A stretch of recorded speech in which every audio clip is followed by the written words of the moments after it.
Thank you all. Senator, how you doing, buddy? Thank you all very much.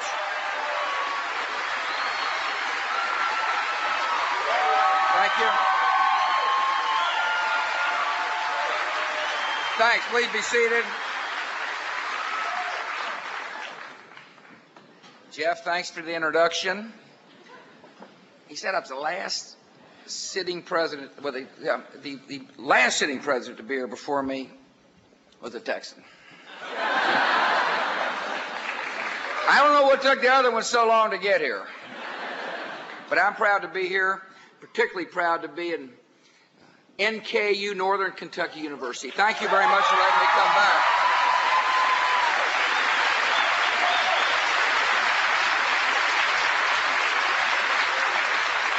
It's a good place to come to make sure that America understands we don't need to fear the future because we can shape it. That's what I want to talk to you about today is the need for the United States of America to remain the leader of the world.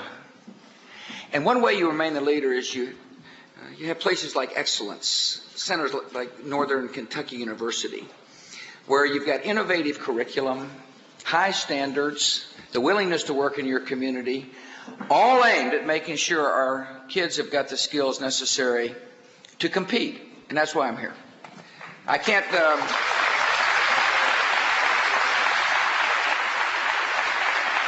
I want to thank the President. Mr. President, thanks for having me. He'd probably rather be called Doctor.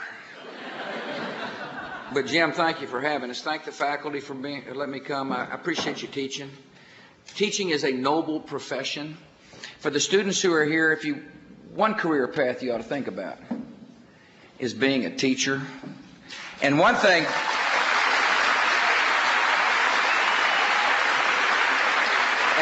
you always got to remember is a child's first teacher is a mother and a father.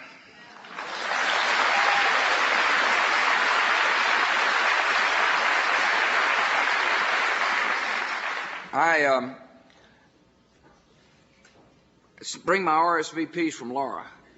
She is giving a graduation speech tomorrow. She just didn't get the invitation to come to NKU to give the graduation speech here. But if you'd have been wise, you'd have had her and not me. She sends her best. She is really, really a good person, and I'm proud to.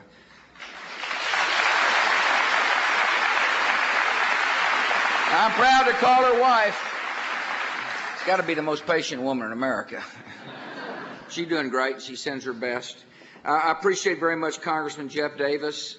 He's an interesting person. He served his country in the United States military. He didn't have to run for the United States Congress, chose to do so. I think sets a good example for people to understand public service is a noble calling, and I want to thank you for inviting me here, Jeff. And I appreciate Senator Jim Bunning being here as well.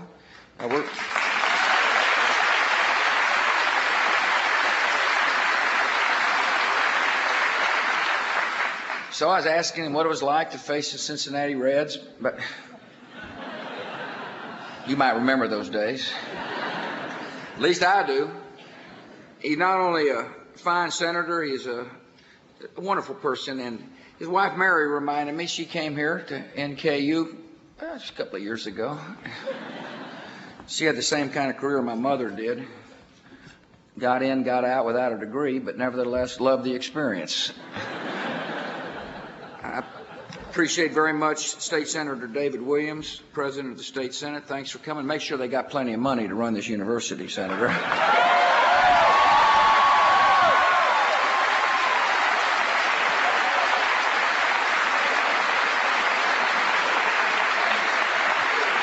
I've known Williams long enough where I can tell him that, see?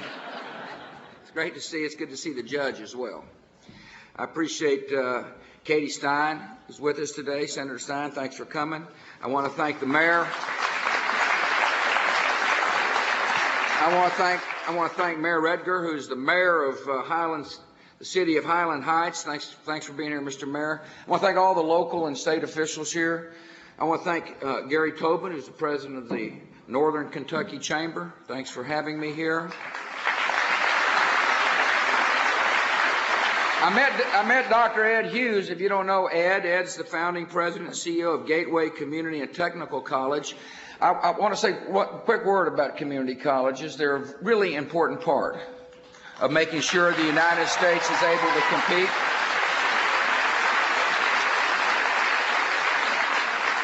People around here, if you've got a growing economy and are looking for labor, you need to support your community colleges. They're one of the really important institutions of the United States. And so for the community college students who are here, welcome. Thanks for coming.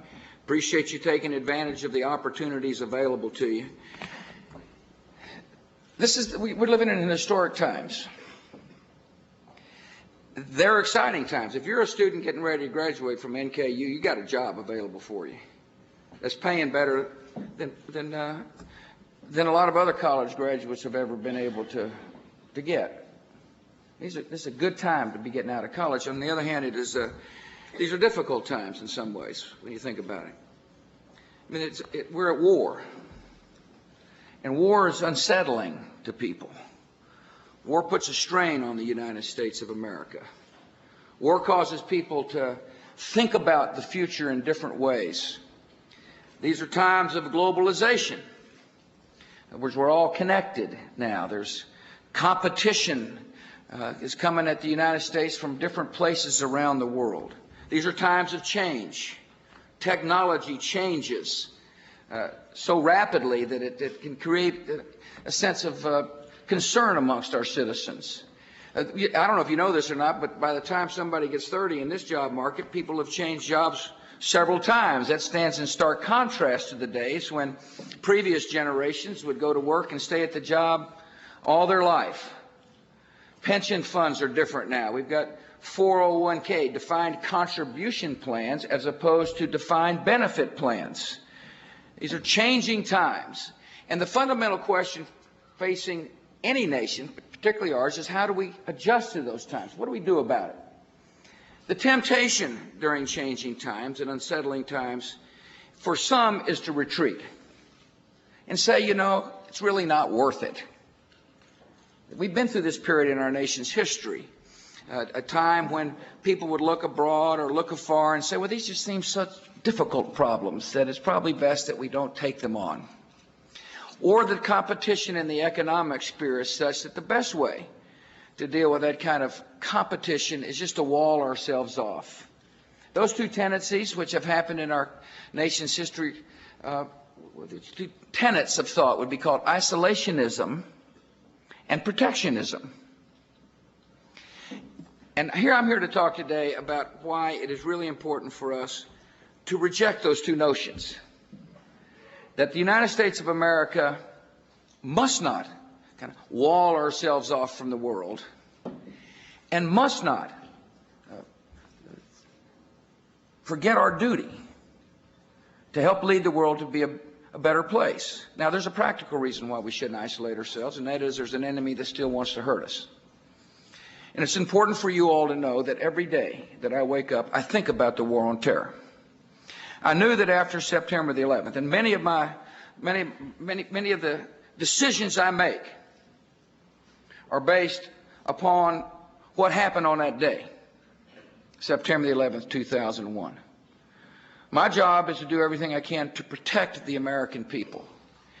And I knew that after the attacks, there would be a tendency by people to say, well, maybe there's not a war. Maybe that's just an isolated incident. Part of my job, by the way, was to say to the American people, go about your business. Create jobs, go to school, raise your families. Let us worry about it in Washington, D.C. But I think about this all the time. I know that in order for us to be able to defend ourselves, we have got to be active in the world. Another way to put it is, we will stay on the offense and bring the terrorists to justice before they hurt us again.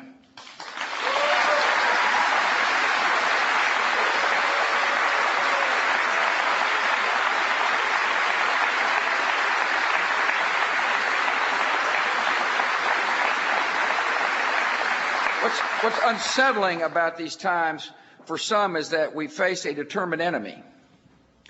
Let me tell you what I think about the enemy. The enemy is, they're cold-blooded killers, best way to describe them. They will take innocent life to achieve a tactical and strategic objective. These are people that are bound by an ideology. See, they're driven by an ideological fervor. In other words, they're not just isolated, angry people. They're people that have got a point of view. Perhaps the best way to describe the point of view is to remind people what life was like under the Taliban in Afghanistan. There's no freedom to dissent, no freedom to worship. If you're a woman, you were a second-class citizen. If you're a young girl, you had no chance, very little chance to be educated. In other words, they had a view of the world which was 100% opposite of us. And that's the ideology of these people. They believe it. They strongly believe that they should distort a great religion and convert it to meet their means. They're totalitarian in nature. It's something akin to dealing with fascism and communism, but with a different flavor to it.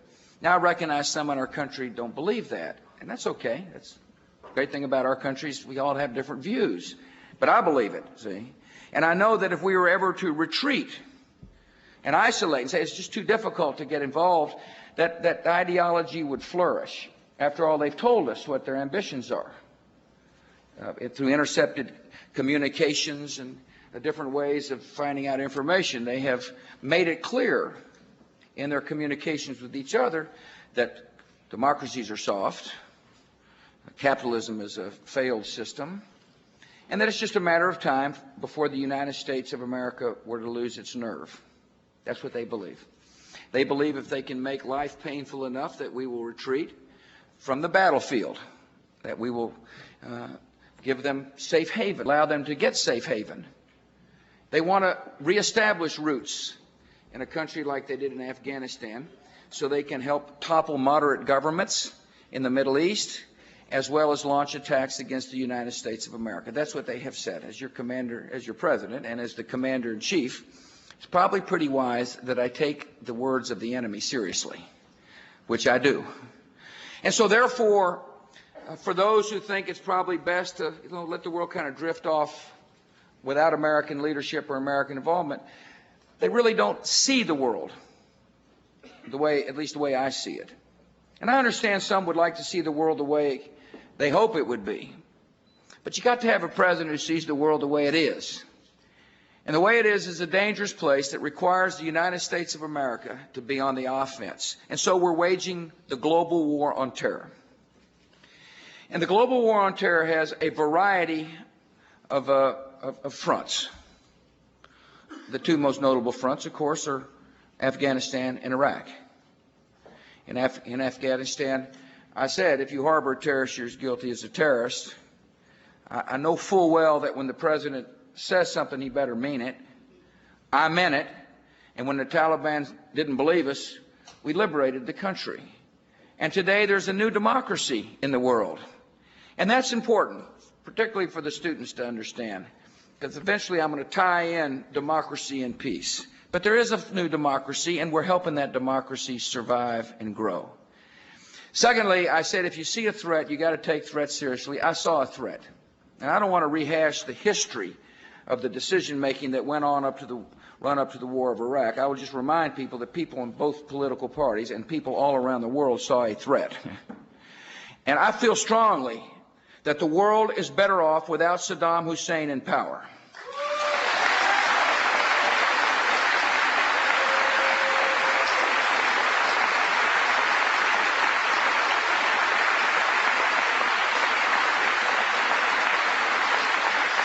And no matter what your position was on the issue of war in Iraq, and I can understand why good people differ about my decision, but we got to make sure we don't retreat from the world and allow the good work that has gone on to collapse so that the enemy is able to gain a safe haven from which to create havoc and launch attacks. And so therefore, we've developed a plan for victory. And it's not a plan for retreat, it's a plan for victory.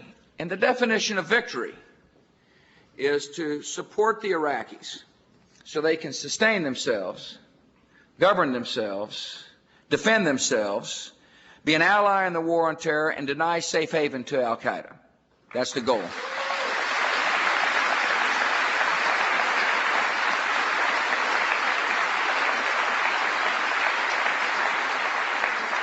The work is difficult work. It's hard to help a society go from a tyranny to a democracy. You see, the people who lived under the thumb of Saddam Hussein were terrorized by him. He divided the society up. He pitted groups of people against each other. He was ruthless in his administration of his so-called justice. And as a result, there's a lot of scarred emotions and distrust. And yet something amazing happened in December of last year. Admittedly, it seems like an eternity ago. But 12 million Iraqis defied car bombers, killers, and terrorists, and declared in unity, we want to be free. It's an amazing moment in the history of freedom. They've said to their government, said to the people, look, we want to live in a free society. We want to be able to express ourselves. We want to be able to elect our officials. And so the political process is one that's now moving forward to honor that request, to honor the 12 million who voted. There's a government forming in Iraq. This is a new process for them. You might remember we had a little trouble getting our own constitution up and running. We weren't a perfect democracy in our beginnings either, but nevertheless, what particularly the students now are seeing is, as a result of active involvement, not only to defend ourselves, but adherence to some basic beliefs, a new democracy in the heart of the Middle East is emerging. We're training these Iraqis so they can take the fight to the enemy. I've said clearly to the American people, as the Iraqi forces step up, we will step down. But it's really important for us to understand that if we leave too early, the new democracy will falter. It's in the nation's interest that democracy prevail, because democracies help yield the peace.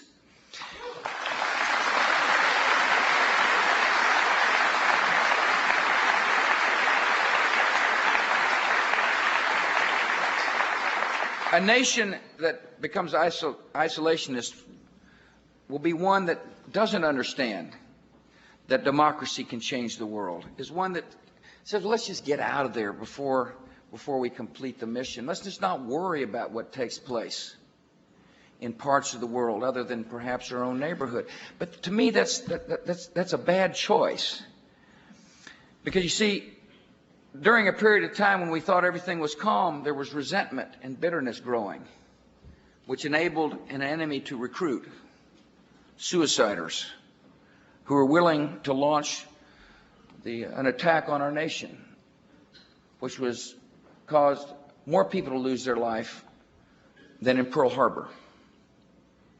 And so therefore, I really think it's important for the American government to work with allies, to stay on the leading edge of change, to not lose our nerve, and to remember the lessons of history. One of the interesting lessons of history is to look at Europe. We had World War I and World War II in a pretty quick period of time, and we lost a lot of troops there.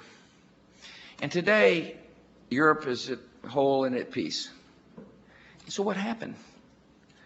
What caused the world to change? What caused the world to change was Europe established democracies, and history has proven democracies don't war with each other.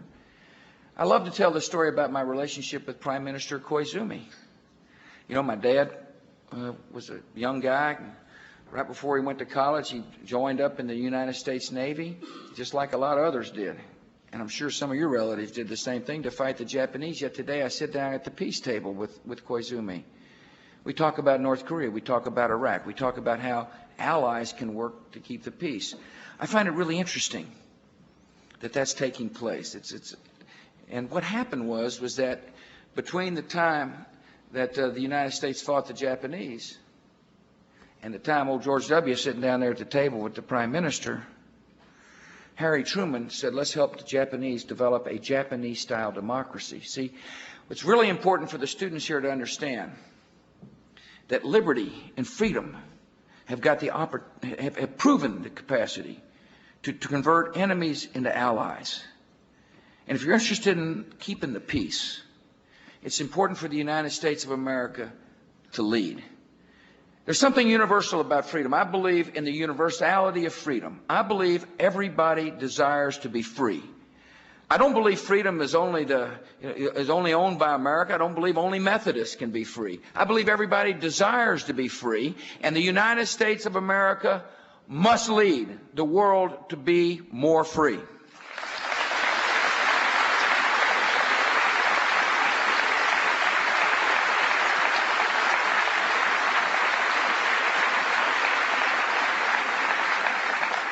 But our concern shouldn't just be in winning the war on terror and changing the conditions that enable folks to recruit. In other words, battling the ideology of hatred with the ideology of hope. An active nation is one that also works hard in places like the Sudan, where ours is the only nation in the world that has condemned what's going on in Darfur as genocide. The United States must lead to make sure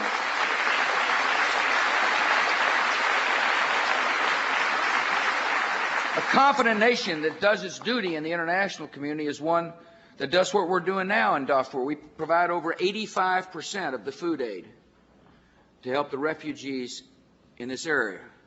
We're taking the lead in the United Nations to call the world to account. I believe to whom much is given, much is required. And therefore, it's important for the United States to continue to lead in the fight against HIV/AIDS in places like the continent of Africa.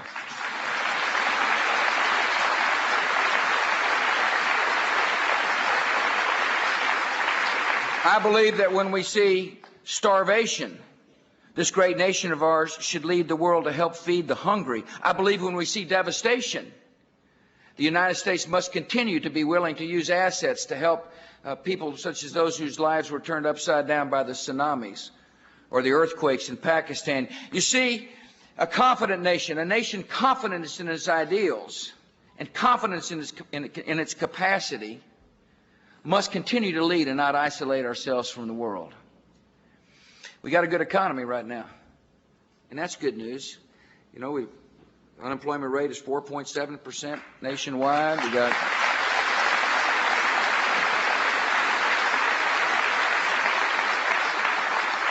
productivity's up, home ownership is up, after-tax income, real after-tax income is up by over 8% since 2001. I mean, things are rocking along. The entrepreneurial spirit is strong. And yet, when you think about it, when some think about it, they look at our economic future and they're very worried. They're troubled. You see, they're troubled by competition from places like China and India. And I can understand that. These are vast labor markets that are just beginning to grow. And the response, in some instances, is to say, let's don't take them on. You know? Let us kind of pull back and wall ourselves off through protectionist policy. For those of you who've studied history, you might remember that we've had this kind of, we've had these decisions before in our nation's history. How about the 1920s? You might remember the 1920s, at least through your history books at least. And that is that we were an isolationist nation. We said, let them figure it out in Europe. Let them work out their differences over there. We don't need to be involved. And we had high protective tariffs. And by the way, really high taxes. And as a result, there's a worldwide depression. I'm not saying all of it was caused by those tendencies. I'm saying some of it was caused by those tendencies. And so we've been through a period of time when we said, we lose our confidence. Let's not be bold in our willingness to do the right things at home so that we can compete. My attitude is this about America. We shouldn't fear the future, I told you. And I want to talk to you about some ways that we can shape the future in order to make sure America remains the leader. I'm not only talking about the leader for peace, but I'm also talking about the economic leader of the world. It's in our interests that be the case. When our nation leads and remains the most productive place in the world, it means a higher standard of living for our people. It means better wages, better quality of life. It means you're more likely to realize your dream. If we wall ourselves off and stagnate as an economy, it's going to be harder for this great American dream to continue to renew itself. And so here's some ideas for you as to how to make sure we continue to shape our shape the future. One is to keep taxes low. The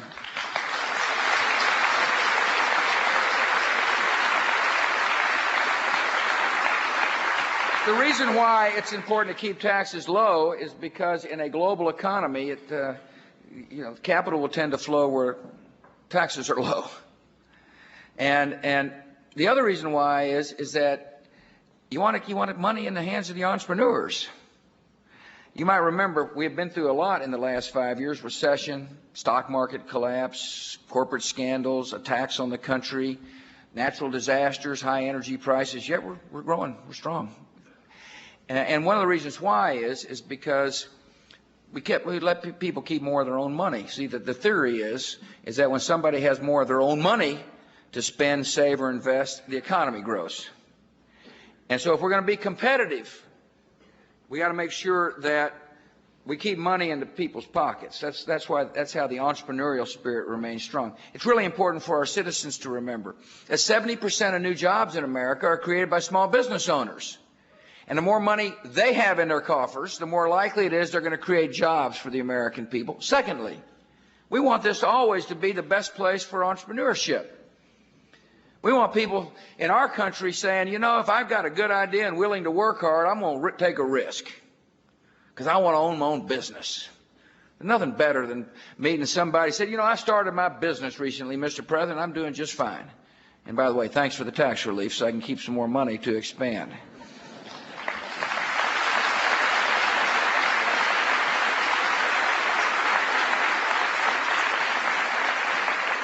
You'll hear in Washington people saying, well, we got to raise the taxes in order to balance the budget. That is not the way Washington works. If we were to raise your taxes, Washington would figure out new ways to spend your money.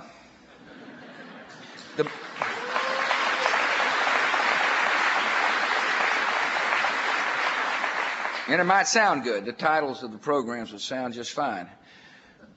But we got to make sure we set priorities with your money. My number one priority is this: so long as we've got a troop in harm's way, man or woman in uniform, who's risking their lives for the security of America, they're going to get whatever it takes to do their job.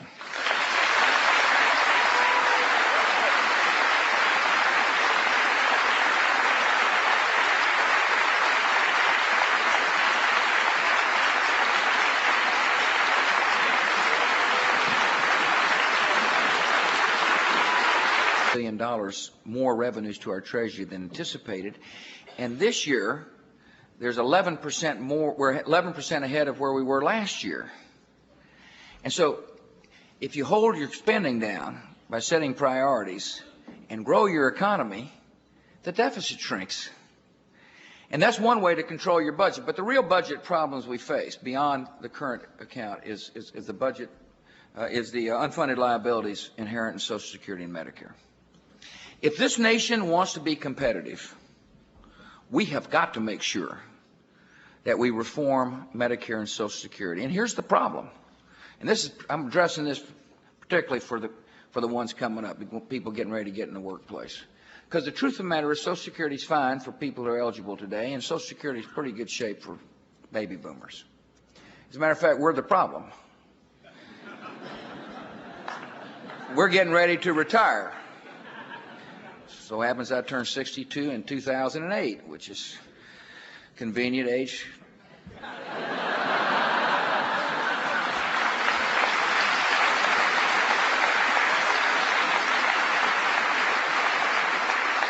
But there's a lot of us, see, and we're living longer than anybody anticipated.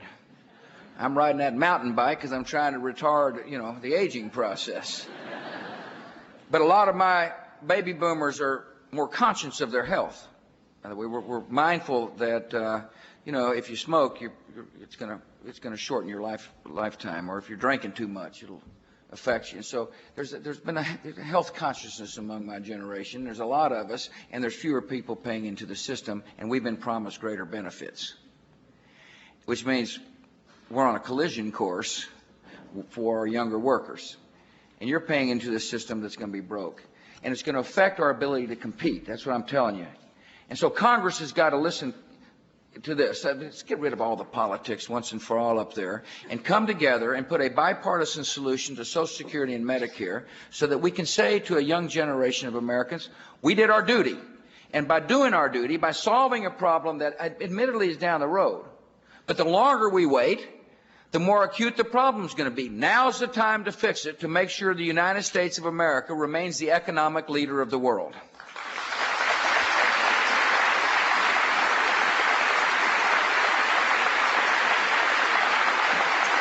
Thank you all.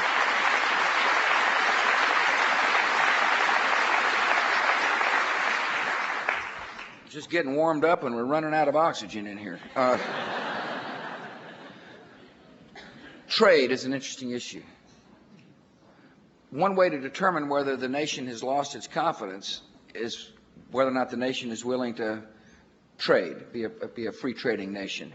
And I can understand people's concerns about imports coming in from China and imports coming in from India, but I don't think we ought to allow those concerns to close down markets. As a matter of fact, I feel very strongly that the United States of America must do the right things internally and also open up markets so that we can keep competition in a global way. Here's the thing.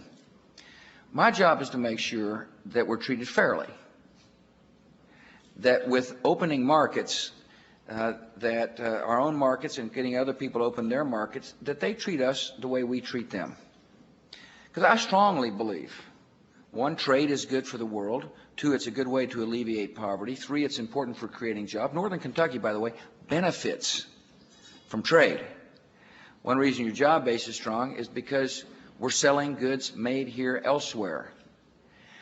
The way I like to tell the American people is, it's like China, for example. I was with President Hu. I said, Mr. President, you know, it's fine for you selling your goods here, but you got to understand something about the American people. We just want to be treated fairly. So, like, you know, intellectual property rights. If you have a product here, we're not going to steal the patent, steal the intellectual property rights from you. Don't steal it from us. Okay? If you treat our manufacturers well, make sure your currency moves like our currency moves. That's all we want, Mr. President. The American people are fair. And the reason I'm confident in talking about why opening markets will be good for us, because I firmly believe we can compete with anybody, anytime, anywhere. And America must never lose that thought.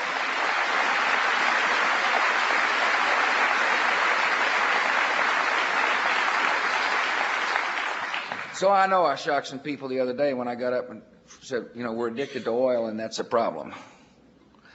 But if we're really interested in being a competitive nation, we're going to have to do something about our reliance upon oil now.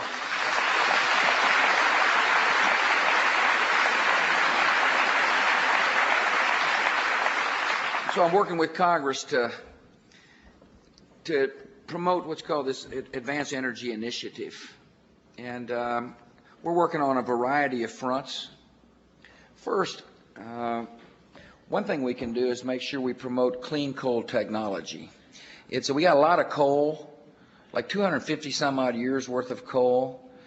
We also care about our environment here in America.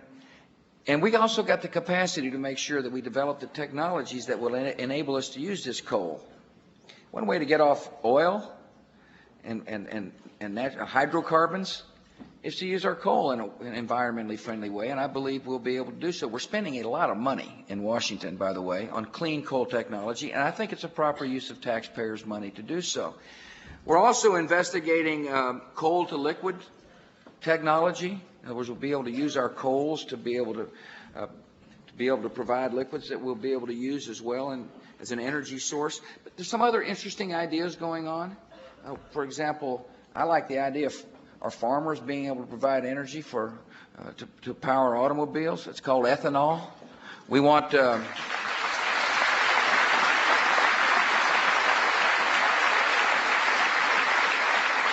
but there'll be some technological breakthroughs that allow us to use switchgrass. Somebody said, what is it? Well, it's grass that looks like a switch that that grows in dry climate.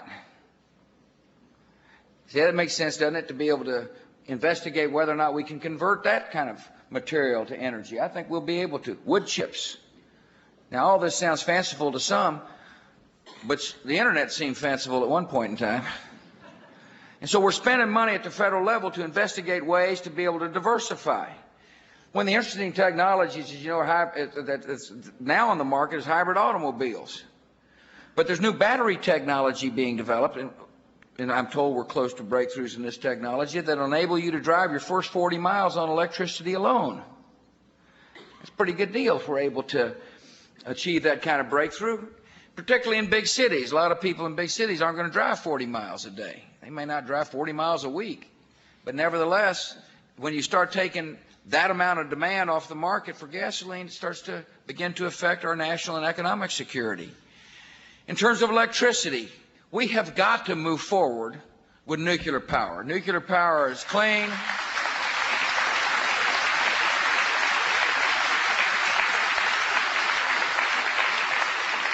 And we're spending money on solar energy and wind energy. There's not going to be a single breakthrough. There's going to be a variety of sources of new renewable energy sources that are going to enable us to be able to say to the next generation coming, we're less reliant on oil. It's in our economic interests and it's in our national security interests that we spend money now to develop the technologies that will get us off oil so we can leave behind an America that's competitive, that will be able to compete in the global economy.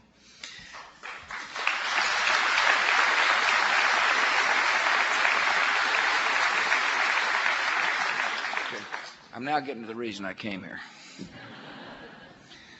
And that is that this country of ours, in order to be competitive, must always be on the leading edge of technological change, and therefore must be always the best at research and development, and at the same time must educate our children so they have the skills necessary to fill the jobs of the 21st century. NKU has got some really innovative programs, kind of a seamless transition from high school to college. You've got math and science fairs. You're focusing a lot of your attention on making sure the skill sets that you teach your children are relevant, that will actually keep us competitive. Let me talk about research and development right quick. I believe there's a proper federal role for basic research. The reason why is there have been some federal research projects which have made a difference in your lives. People here probably don't understand it, but at least understand this, but the Defense Department spent a lot of money on figuring out ways to communicate, out of which came the Internet. See, the Internet came to be as a result of federal research dollars being spent. I like to mountain bike. I like to put a little country and western music on my iPod. The iPod came to be because of federal research into micro drive storage and different technologies. And so therefore, in order to make sure America is competitive and that we're the leader of the world, I believe we ought to double the amount of money we spend in basic research at the federal level. Secondly,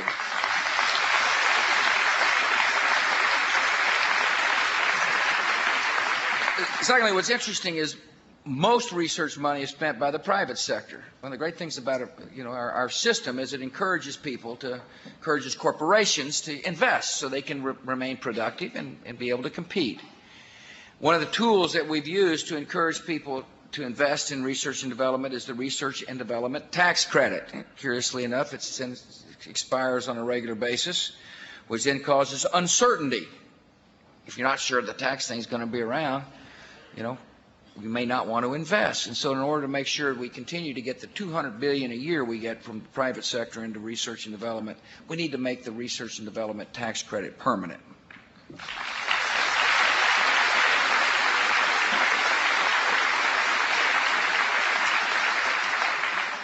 Thirdly, if our children don't have the skills necessary to fill the jobs of the 21st century, the jobs are going somewhere else. Make no mistake about that.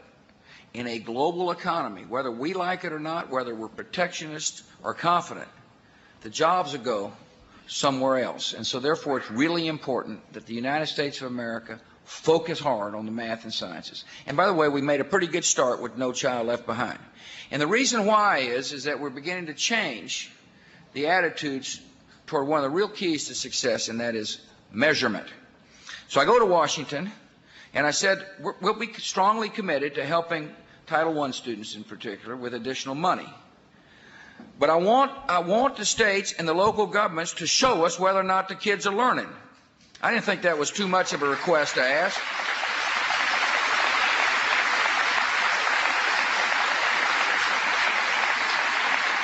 We didn't say, you do this curriculum. We didn't say that. We didn't say you got to hire so-and-so or run your schools this way, because I believe in local control of schools. But we did say, why don't you show us? Measure. Let's stop guessing in America. Let us know for certain whether or not our children are going to be able to compete in the 21st century, starting with making sure every child learns to read. I don't think that's too much to ask, to make sure every child can read. If you can't read, you're not going to be a scientist or an engineer. You won't be able to fill the jobs of the 21st century. And so we started No Child Left Behind, and I want to appreciate the state of Kentucky for implementing the No Child Left Behind standards. It says we're going to raise standards. We're not going to tell you how to run your schools, but you need to measure. And by the way, if you find that a child can't read at grade level, here's a little extra money to help. In other words, we use the accountability system to be able to diagnose problems early and solve them before it's too late. In the old days, you might remember those days. We just kind of shuffled the kids through. And guess who got shuffled through? Inner city African-American kids. Just move them through. It's so much more easy. Just let them go. Parents, kids whose parents don't speak English as a first language, they're too tough. Just move them through. But that's not fair, and it's not right, and it's going to mean America will not be able to compete. And so we shut that practice down. And America's better for it.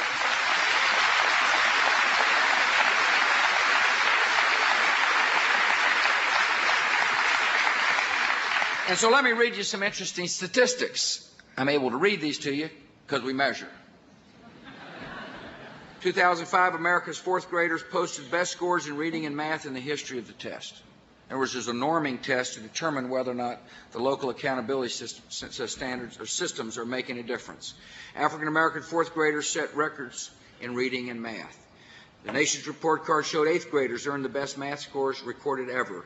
Eighth grade Hispanic and African American students achieved the highest math scores ever. In other words, we've had an achievement gap in our country. And because we focus on each child and measure and insist that curriculum work, that achievement gap is growing. In order for this country is shrinking. In order for this country to be competitive, all our students have got to get a good education. Everybody must be drilled in the basics. And now it's time to add. It's time to add math and focus on math and science.